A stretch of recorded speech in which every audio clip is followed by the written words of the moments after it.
नमस्कार. स्पर्धा परीक्षांमध्ये नातेसंबंधांवरचे प्रश्न आले की अमखास आपला गोंधळ उडतो, बरोबर ना? पण तुम्हाला माहितीये, मराठीतली ही नाती जेवढी गुंतागुंतीची वाटतात, त्यामागे एक अगदी सोपं लॉजिक आहे. चला, आज आपण मिळून हा फॅमिली कोड क्रॅक करूया. चला तर मग एका अगदी सोप्या प्रश्नापासून सुरुवात करूया. मला खात्री आहे बऱ्याच जणांना याचं उत्तर लगेच येईल. आईच्या बहिणीला मराठीत काय म्हणतात? ऑप्शन्स आहेत मावशी, काकू की आत्या. काय वाटतंय? अगदी बरोबर. उत्तर आहे ए, मावशी. पण थांबा, ही तर फक्त सुरुवात आहे. या एका शब्दाच ना एक अख्खी लॉजिकल सिस्टम दडलेली आहे. ओके, तर ही सिस्टम नेमकी आहे तरी काय?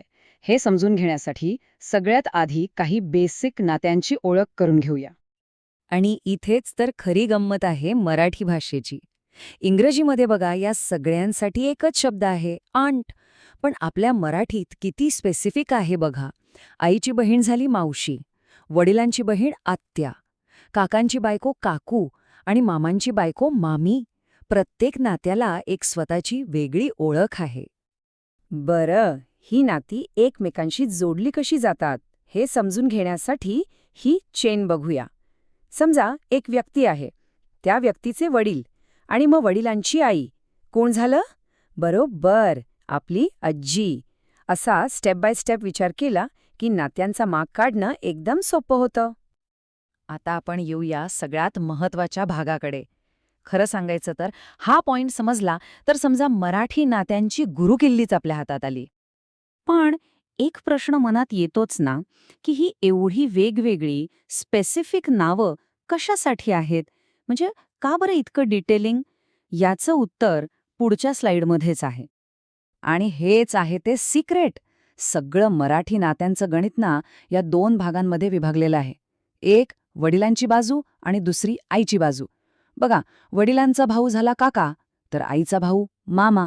वडिलांची बहीण आत्या, तर आईची बहीण मावशी. आणि याच विभागणीवरून त्यांच्या मुलांची नातेसुद्धा ठरतात, म्हणजे चुलत, आते किंवा मावस. तर हीच आहे आपली मास्टर की, आपली गुरुकिल्ली. कोणतंही नातं ओळखताना फक्त एकच गोष्ट लक्षात ठेवायची. ते वडिलांच्या बाजूचं आहे की आईच्या? बस, ह्याच एका साध्या नियमावर नात्यांचा अख्खा डोलारा उभा आहे. चला तर मग आता ही गुरुकिल्ली वापरून बघूया आणि हा जो भावंडांच्या नात्यांमध्ये गोंधळ होतो ना, तो कायमचा दूर करूया. सगळ्यात आधी बघूया मावस भाऊ. आता नावावरूनच लक्षात येतं. मावस हा शब्द आलाय आईच्या बाजूकडून, म्हणजे मामाचा मुलगा असो किंवा मावशीचा मुलगा, तो झाला आपला मावस भाऊ. हे उदाहरण पाहिलं की लगेच लक्षात येईल. इथे आहे नेहा, ही तिची आई. आईचा भाऊ म्हणजे नेहाचा मामा आणि मामाचा मुलगा तो झाला नेहाचा मावस भाऊ.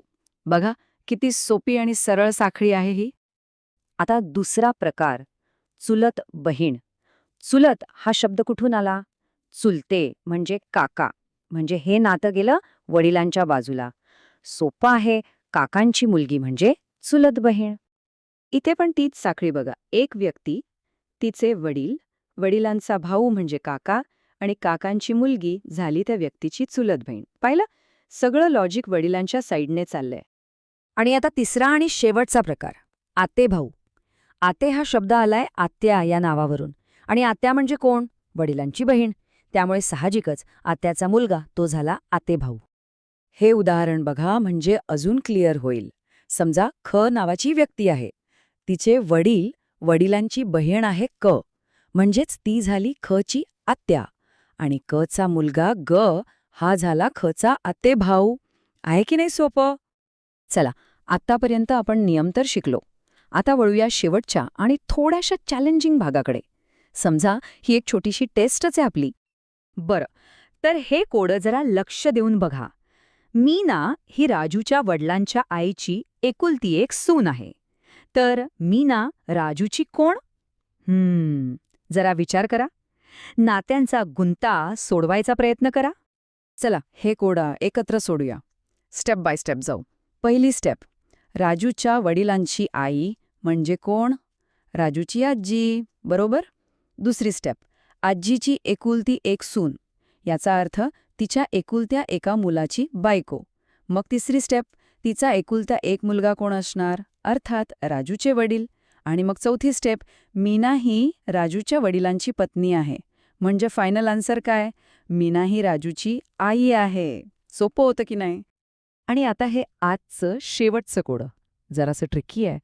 आपल्या वडिलांच्या आईच्या मुलीचा नवरा हा आपला कोण लागतो? हे पण वाटतं तेवढं अवघड नाहीये. चला परत एकदा तोडून बघूया.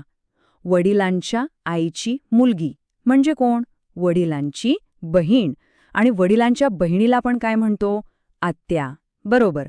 मग पुढचा भाग, आत्याचा नवरा. त्यांना काय म्हणतात? मावसा. त्यामुळे आपलं उत्तर आहे मावसा. वाह, अभिनंदन! आपण हा फॅमिली कोड यशस्वीरित्या क्रॅक केला आहे. मावशी, आत्या, चुलत मावस भाऊ बहीण इतकंच नाही तर ही अवघड वाटणारी कोडीसुद्धा. या सगळ्याच्या मुळाशी फक्त 2च गोष्टी आहेत. 1 वडिलांची बाजू आणि 2 आईची बाजू. बस.